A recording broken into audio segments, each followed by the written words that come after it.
By the end of this video, you'll know exactly how to build a powerful business checklist inside Trello to streamline your workflows and keep every project on track. Trello is one of the most flexible project management tools out there, and checklists are the secret weapon that transforms a simple board into a fully operational business engine. If you find this helpful, please like and subscribe. And let's get started. Let's begin with the first step, which is opening a card. On your Trello board, you'll see a series of cards representing tasks, clients, or projects. Click on any card to open it up. This is your workspace for that specific item. Think of the card as a container for all the details, notes, attachments, and conversations related to that one piece of work. Once the card opens, you'll see the back of it, a full screen view or a pop-up window depending on your settings. Everything we need to do from here will happen inside this space. Now, adding a checklist. On the right-hand side of the card, you'll notice a menu with different options like description, activity, and a button that says Add Checklist. Click that button. If you don't see it immediately, scroll down slightly. It's usually listed under the Add to Card section alongside labels, due dates, and attachments. Trello places it here because checklists are considered one of the core components of card management. Once you click it, Trello will prompt you to name your checklist. This is where you want to be intentional. Give your checklist a clear, descriptive title. For example, if you're managing weekly payroll, you might call it Weekly Payroll Tasks. If you're onboarding a new client, name it Client Onboarding.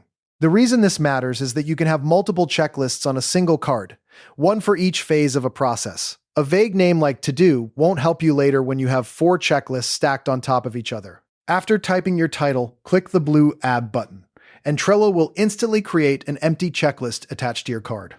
Now it's time to input tasks. You'll see a text field that says Add an item directly under your checklist title. Type your first action step there. For instance, if your checklist is for client onboarding, you might type Send Welcome Email. Hit Enter on your keyboard, and that item appears as a checklist item with a checkbox next to it. Continue typing each action step and hitting Enter to build out your full list. You can always reorder items later by dragging them up or down, so don't worry about getting the sequence perfect on the first pass. A best practice here is to break down larger tasks into smaller single action steps. Instead of complete onboarding, you'd list Send Contract, Collect Signed Document, Set Up CRM Profile, and so on. This makes each item easy to check off and gives you a clear sense of progress. Now, let's explore the advanced checklist features that really elevate your workflow. First, assigning members to individual checklist items. Hover over any specific checklist item, and you'll see a small person icon appear to the right. Click that icon, and a menu pops up showing all the members of your Trello board. Select the person responsible for that exact step. Why is this useful? Because it separates ownership at the subtask level. The overall card might belong to you, but specific items can be delegated to teammates without them having to guess what's theirs. The assigned person will see the task on their Trello dashboard, and they'll receive notifications when it's due or completed. Next, adding due dates to checklist items. Hover over any item again and you'll see a calendar icon. Click it, and a date picker appears. You can set a specific due date and even a time if you need that level of precision. This is a game changer for projects with tight deadlines, where some subtasks must happen before others. For example, in a content production checklist, you might set a due date for draft written 3 days before send for design. The due date appears directly on that line item, so everyone knows exactly when that piece needs to be done. A common pitfall here is forgetting that each item has its own deadline independent of the card's due date. Use both together, the card's due date for the overall milestone and checklist due dates for the intermediate steps. Another powerful feature is the ability to convert a checklist item into its own independent Trello card. If a subtask grows too large, say you listed research competitors as a single item, but it actually needs its own board with multiple subtasks, hover over the item and click the arrow icon that appears to the right. Trello will ask where you want to place the new card. You can send it to the same list, move it to another board, or even create a new board. The original checklist item gets replaced with a link to the new card, keeping everything connected but uncluttered.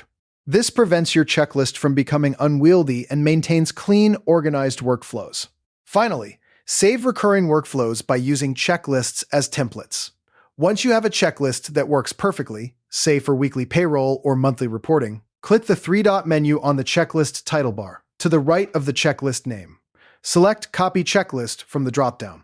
This copies the entire checklist, including all items, but without any due dates or assignments, so it's a clean slate. You can then paste it into any other card on your board or even on another board. If you want to take it further, you can create a dedicated Trello board full of templates, where each card contains a pre-built checklist for a specific workflow.